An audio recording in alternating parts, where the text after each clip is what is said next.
it is Monday, and I think it's fair to say we could all use a little or maybe a lot of motivation right now. Psychologist Dr. Mona Robbins is with me today with a health check and really sort of a self-check.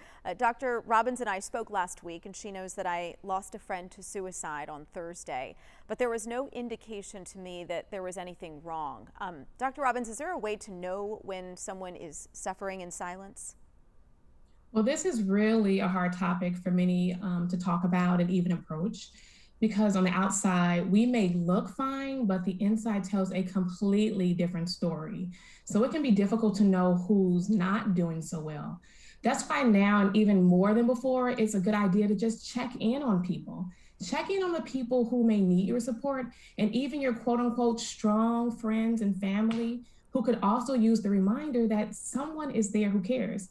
Now is the time for us all to think about how we not only just show up every day, but are actually present and participating in our own lives and involved in the lives of those around us.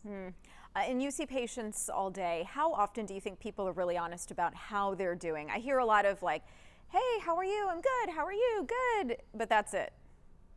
Well, like you said, the common pleasantries in passing are familiar to us all. We smile, we nod, and we go on our way.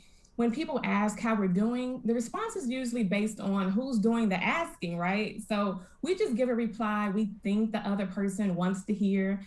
And many times we don't believe the person really wants to know or has time for the truth anyway.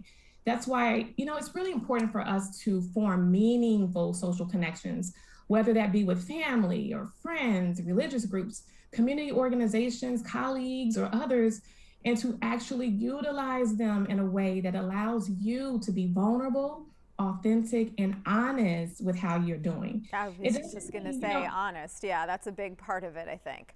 And life, not just this last year and a half or anything, will naturally have ups and downs. I feel like self-awareness really is key. Like knowing when you're okay, knowing when you're not okay. And then this is kind of the tough one, knowing when you are in a place to ask for help. And maybe I'm oversimplifying. I don't know, you tell me. No, I don't think we can ever like overstate the importance of self-awareness or self-care. I know the concepts are talked about and played on repeat, but as the saying goes, to thine own self be true. And while it can be extremely helpful to check in on others, we also have to do our own self-check-in and tell the story that oftentimes goes untold. We must tell these stories to normalize the feelings many of us experience, but are too afraid to share because our speaking up really magnifies the voices of those who have fallen silent or maybe have just lost the strength to speak at all.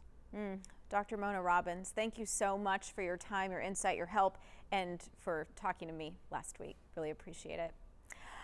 By the way, those of you who are watching, if you're struggling, please know that things will get better even though they may not feel like it today. Be patient, seek professional help, and remember there are people who love you, but you got to talk with them with courage and honesty. Tell them what's going on and let them help you to the other side of whatever you're working through.